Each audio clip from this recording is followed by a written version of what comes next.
Tak sengaja Bram mendengar salah satu dari perkataan mereka. "Nah, di sini nih aku dulu lompatnya.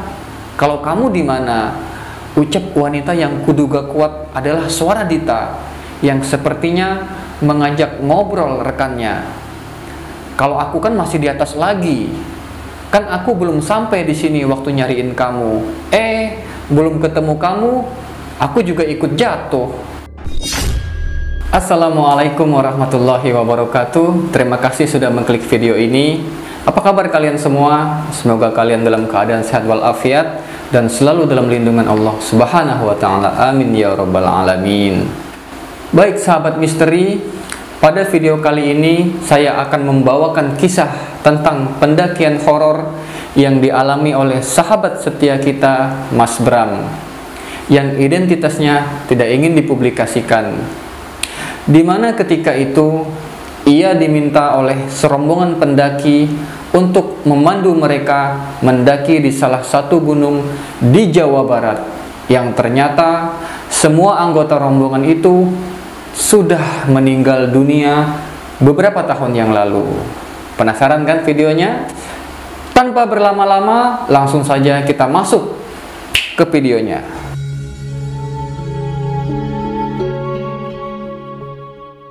Baik sahabat setia misteri, Bram adalah seorang pemuda yang berprofesi sebagai tour guide bagi turis lokal maupun turis mancanegara yang ingin berwisata di sekitar tempat ia tinggal. Suatu ketika, tepatnya di sore hari menjelang malam, Bram merasakan suasana saat itu berbeda dari biasanya. Jalanan yang biasanya ramai orang berlalu lalang, ketika itu benar-benar sangat sepi dan tidak ada satu orang pun. Bahkan hingga pukul 9 malam ketika ia buka, belum ada satu pengunjung pun yang mampir ke tempat usahanya itu. Namun tak disangka, di tengah-tengah ia sedang melamun, tiba-tiba Bram dihampiri oleh seorang wanita muda yang entah dari mana datangnya. Wanita tersebut berkulit putih, berambut panjang, dengan menggunakan kaos hitam bertuliskan My Adventure.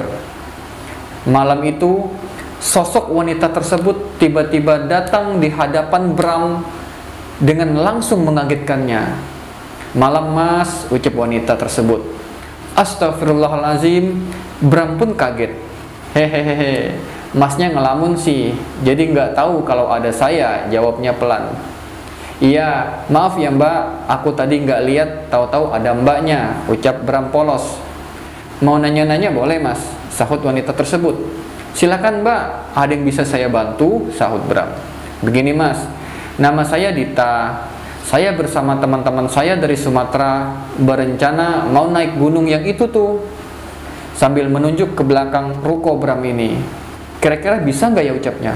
"Oh ya bisa mbak, kenapa enggak? Mbaknya tinggal ke pos pendakian belakang, registrasi, lengkapi semua persyaratan, terus naik deh," jawab Bram. "Nah itu dia mas, masalahnya saya sama teman-teman saya ini belum pernah sama sekali mendaki gunung itu, jadi butuh guide," sahutnya. Dalam pikiran Bram, lumayan juga nih kalau saya ambil jobnya buat nambah-nambah penghasilan. Lagian Bram juga sudah familiar dan sudah beberapa kali mendaki gunung itu, jadi sudah pahamlah akan trek dan medan dari gunung tersebut. Akhirnya, tanpa pikir panjang, Bram pun seketika menawarkan diri untuk memandu wanita tersebut naik gunung yang ada di kotanya itu. "Oh iya mbak, saya juga biasa memandu beberapa pendaki pemula yang ingin naik gunung itu kok," jawab Bram pura-pura. "Beneran nih mas," sahut wanita itu. "Iya mbak," jawab Bram. "Tapi startnya malam hari, bisa kan mas?" kata Dita ini. "Soalnya siangnya saya sama teman-teman saya ini mau belanja dulu buat oleh-oleh buat orang rumah. Kalau belanjanya turun gunung, nanti takutnya capek," imbuh wanita tersebut. "Oh bisa mbak." Dan singkat cerita, setelah bernegosiasi beberapa saat, Akhirnya Bram dan Dita pun sepakat untuk melakukan pendakian keesokan harinya dengan memulai pendakian di malam hari. Dan waktu pendakian pun tiba. Malam itu Bram menunggu di pos utama pendakian gunung itu, karena di situ memang tempat biasa para pendaki berkumpul sebelum mereka naik. Beberapa saat Bram pun menunggu rombongan Dita bersama teman-temannya itu. Ketika itu waktu sudah menunjukkan pukul 10 malam. Namun anehnya Dita bersama teman-temannya ini belum juga datang. Dan suasana di pos pun ketika itu sangat sepi, karena malam itu bukanlah malam minggu atau bukanlah malam libur. Bahkan Bram ini pun masih ingat, malam itu ia sempat kecewa dan khawatir kalau ia sudah ditipu oleh Dita, yang memang Bram pun belum tahu secara jelas dari mana asal-usulnya Dita ini. Tetapi ia tetap mencoba terus berpikiran positif. Dan tanpa disadari, Bram pun tertidur di samping jalan setapak sekitar 100 meter dari pos registrasi gunung ini. Akhirnya, belum lama ia tertidur, tiba-tiba dibangunkan oleh seorang wanita, yang itu adalah Dita beserta kawan-kawannya tadi. Mereka berjumlah 5 orang, termasuk Dita dengan 3 orang perempuan dan 2 orang laki-laki yang berumur sekitar 25 tahunan. "Maaf mas, tadi kami nyasar, jadi telat deh sampai di sini," ucap Dita tiba-tiba. "Oh iya, nggak apa-apa mbak," jawab Bram, yang masih sedikit ngantuk akibat ketiduran tadi.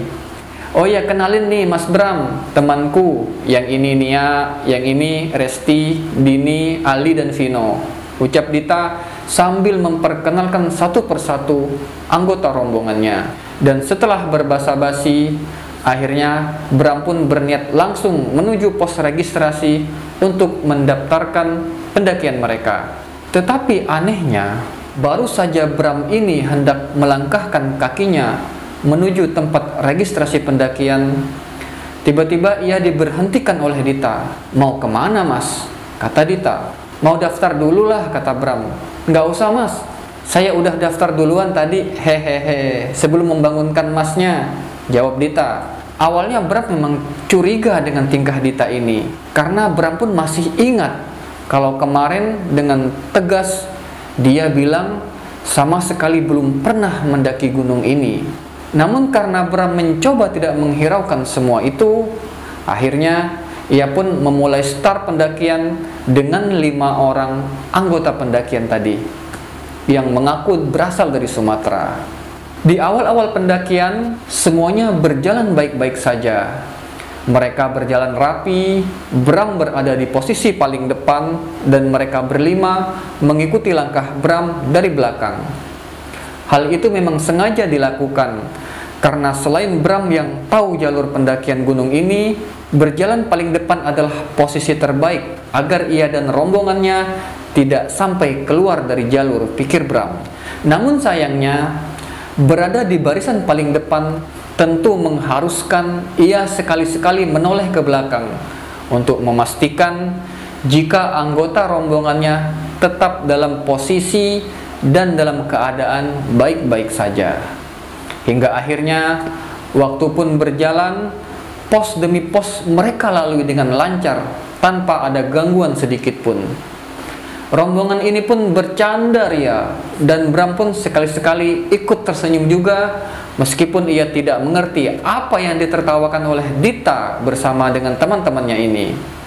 Hal itu memang wajar, karena selain Bram ini baru kenal dengan mereka, hal yang dibahas oleh Dita ini pun selalu hal yang berasal dari kampung mereka, sehingga membuat Bram sama sekali tidak paham apa yang mereka tertawakan. Dan tanpa memikirkan hal itu, Bram pun mencoba untuk bersikap profesional dan meyakinkan bahwa rombongan tersebut bisa naik dan turun dalam keadaan baik-baik saja. Tapi sayangnya, ternyata semua itu tidak sesuai dengan apa yang diharapkannya. Keadaan awalnya yang riuh dengan penuh canda tawa, perlahan-lahan tiba-tiba berubah menjadi sunyi, mencekam, bahkan menyeramkan. Satu persatu keanehan dirasakan oleh Bram dengan sangat tidak masuk akal. Ditambah lagi dengan sesuatu yang ia cium dan ia mendengar, bahkan ketika ia lihat, semuanya berada di luar akal sehat. Semakin lama obrolan Dita bersama teman-temannya ini semakin terdengar aneh saja. Ketika itu jam menunjukkan pukul 1 malam. Tak sengaja Bram mendengar salah satu dari perkataan mereka. "Nah, di sini nih aku dulu lompatnya. Kalau kamu di mana?" Ucap wanita yang kuduga kuat adalah suara Dita yang sepertinya mengajak ngobrol rekannya. "Kalau aku kan masih di atas lagi. Kan aku belum sampai di sini waktu nyariin kamu. Belum ketemu kamu, aku juga ikut jatuh," sahut suara laki-laki yang terdengar lirih menanggapi ucapan Dita. "Jadi kangen kayak dulu lagi ya? Sekarang semuanya tinggal kenangan," sahut salah satu anggota rombongan tadi. Mendengar hal itu tentu saja membuat Bram seketika terkejut bukan main dan mencoba memikirkan lebih dalam lagi tentang isi dari percakapan mereka ini. Mereka ngomong apa sih? Kok aneh begitu? Pikir Bram dalam hatinya. Namun karena ia mencoba menahan diri, akhirnya Bram pun terus melangkahkan kaki dan tidak berani lagi menoleh ke belakang. Karena jujur, pagi itu perasaan Bram ini sudah sangat tidak karuan dan tidak berhenti di situ saja. Pagi itu pun belum lama ia berjalan, tiba-tiba Bram ini mencium aroma bangkai yang sangat menusuk hidung. Aroma tersebut tercium kuat di tengah nafasnya yang mulai terengah-engah karena sudah terasa sangat lelah. Dan lagi-lagi ia mencoba untuk tidak menghiraukannya. Akhirnya Bram ini pun terus berjalan, mulai berdoa sebisanya. Dan anehnya, ketika ia berjalan sambil berdoa, tiba-tiba Bram tidak lagi mendengar suara dari rombongannya yang tadi tertawa ataupun bercengkerama. Semuanya mulai terdengar sepi, seolah-olah malam itu ia berjalan hanya seorang diri. Jangankan suara tawa, suara langkah kaki pun sama sekali tidak terdengar. Merasakan hal itu, tentu saja seketika Bram ini terkejut dan langsung menoleh ke belakang dengan maksud ingin memastikan keadaan rombongannya. Namun anehnya, semua anggota rombongannya benar masih ada, tetapi mereka semua diam sambil menatap Bram dengan tatapan yang sangat sayu. Wajah mereka terlihat putih pucat, tidak ada satupun yang terlihat tersenyum ataupun bahagia. Dan karena pagi itu Bram ini mulai khawatir dengan keadaan mereka, akhirnya Bram pun memutuskan untuk berhenti dan beristirahat di jalur pendakian tersebut. "Kalian gak apa-apa?" tanya Bram. Semuanya diam saja. "Dita masih kuat, Dit?" tanya Bram. "Capek Mas," jawab Dita lirih. "Bagaimana kalau kita diriin tenda di sini saja? Besok kalau udah fit baru kita lanjut lagi. Apa gimana enaknya ini? Kan udah jam 3 pagi. Nanti kita istirahat sampai jam 7, terus baru kita lanjut lagi. Mungkin nanti sampai puncak sekitar jam 10-an. Nah, sorenya baru kita turun lagi.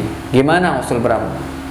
Anehnya, tanpa menjawab pertanyaan Bram, seketika mereka terlihat langsung mengeluarkan tendanya masing-masing dan mulai merakit tendanya untuk beristirahat. Dan di situ Bram mulai merasakan kalau ada yang tidak beres dengan anggota pendakiannya ini. Kata Bram, "Aku mulai curiga nih dengan apa yang mereka lakukan." Semakin lama semakin terlihat aneh dan tidak masuk akal. Dan tidak berhenti di situ saja. Isi bawaan barang mereka pun terlihat aneh dan sangat asing di mata Bram. Pertama, mereka sangat lihai dalam merakit tenda dan bisa dikatakan sangat profesional dalam merakit tendanya. Kedua, rokok yang dibawa laki-laki di rombongan itu adalah rokok jadul yang sepertinya sudah tidak diproduksi lagi di tahun-tahun ini. Karena terakhir terlihat rokok tersebut waktu ayahnya Bram ini masih muda dulu. Dan yang ketiga, yang anehnya lagi, tidak ada satupun dari mereka yang terlihat membawa handphone. Padahal mereka adalah anak-anak muda atau remaja-remaja yang masa kini. Mereka malah membawa radio jadul. Hal itu tentu saja menjadi pertanyaan tersendiri bagi Bram ini. Dan yang paling membuat Bram terkejut adalah kaos yang digunakan salah satu rombongan itu ada yang bertuliskan ekspedisi gunung, yang tertulis gunung saat itu tahun 1967. Melihat semua keanehan itu, tentu saja Bram seketika langsung kaget. Dengan diiringi tubuhnya yang ikut bergetar, tidak karuan, jantung berdetak kencang, keringat dingin mulai bercucuran, dan dengan tetap menahan semua itu, akhirnya Bram pun mempercepat untuk mendirikan tendanya. Dan setelah tenda Bram berdiri, ia langsung masuk ke dalam tenda tanpa lagi memperdulikan semua anggota rombongannya. Selama di dalam tenda, Bram hanya diam sambil berusaha mendengarkan semua isi pembicaraan mereka. Di situ seolah-olah Bram sudah tidak dianggap lagi oleh rombongannya. Mereka terus tertawa sambil bercerita, bahkan tidak jarang mereka menangis, entah kenapa. Pagi itu benar-benar pagi yang tidak akan pernah Bram lupakan selama hidupnya. Detik demi detik ia lalui dengan penuh ketakutan, jangankan mengantuk. Rasa lelah dan lapar pun tidak lagi terasa ketika itu. Bagaimana tidak? Pagi itu ternyata rombongan yang ia bawa yang diduga kuat bukanlah rombongan manusia. Dan puncaknya, ketika pukul 4:30 pagi, Bram ini mendengar aktivitas rombongannya ini seperti sedang membereskan tendanya. Tentu saja hal ini membuat Bram penasaran. Dan Bram pun memberanikan diri untuk sedikit mengintip ke arah luar tenda melalui celah-celah tendanya itu. Dan ketika ia melihat keluar, seketika itu juga Bram terpana kaget, jantungnya berdetak kencang.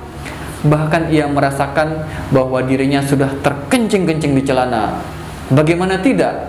Pagi itu semua anggota rombongannya bentuknya sudah tidak karu-karuan. Dita yang awalnya ia lihat sebagai wanita cantik, pagi itu tiba-tiba berubah menjadi sosok pendaki yang sangat menyeramkan. Rambutnya tinggal separuh, dengan separuhnya yang sudah habis bersimbah darah. Tentu saja sudah cukup membuat Bram ini tidak lagi bisa bergerak karena syok ketakutan. Dan tidak berhenti di situ saja.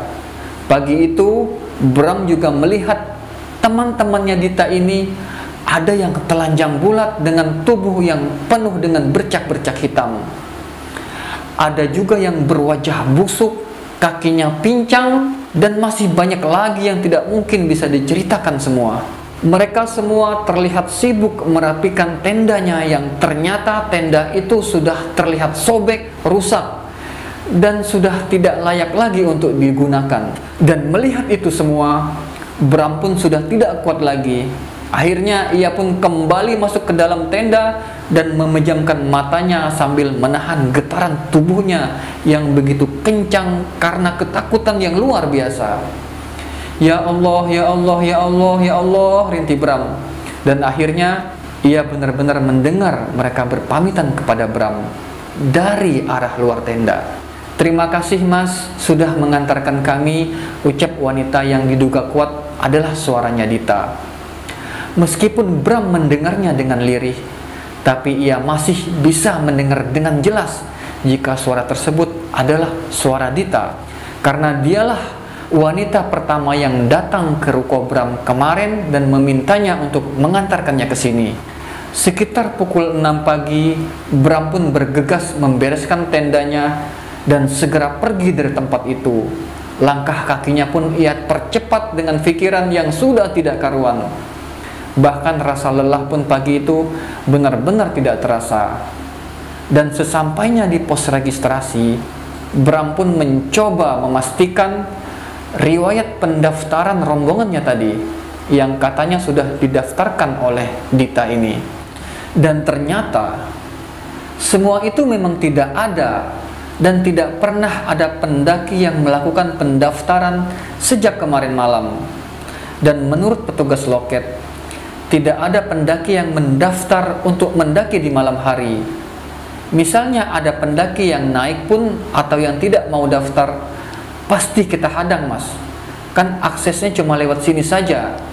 Lagian kemarin malam adalah malam Jumat Kliwon. Mana mungkin ada pendaki yang berani naik malam itu. Aku taunya sih cuma masnya yang lewat depan sini, terus karena aku kira masnya mau naik besok, ya sudah, aku biarkan. Ketika aku tahu masnya tiduran di pinggir jalan itu, terang petugas loket tersebut. Mendengar hal itu pun, Bram seketika terduduk lemas sambil terus memikirkan apa yang sudah ia lalui semalam. Akhirnya Bram pun pulang dengan keadaan tetap melamun sepanjang perjalanan. Rasa syukur dan penyesalan semuanya bercampur menjadi satu. Dan hingga cerita ini ditulis pun, Bram terkadang masih teringat sosok pendaki yang ia antar tersebut mampir ke dalam mimpinya. Semuanya nampak jelas, seolah ingin memberitahukan jika mereka adalah rombongan pendaki yang sudah meninggal di gunung tersebut beberapa puluh tahun yang lalu. Dan sekali-sekali sengaja Bram sempatkan untuk kembali ke gunung tersebut bersama sahabat-sahabatnya untuk sekedar mengirimkan doa di tempat di mana Bram terakhir berpisah dengan rombongan tersebut. Karena Bram pun yakin pasti ada satu alasan yang membuat Dita dan rombongannya ini mendatangi dan meminta Bram untuk mengantarkannya ke tempat itu. Oke, sahabat misteri sekalian, itu tadi cerita pengalaman tentang Mas Bram yang mengantarkan rombongan pendaki yang ternyata sudah meninggal puluhan tahun yang lalu. Dan jika kalian suka dengan kisah Bram ini, silahkan kalian pencet tombol like. Atau jika kalian memiliki pengalaman yang sama seperti Bram ini, silahkan komentar di bawah. Dan mudah-mudahan kalian terhibur. Terima kasih. Saya tunggu kalian di video-video berikutnya. Assalamualaikum warahmatullahi wabarakatuh.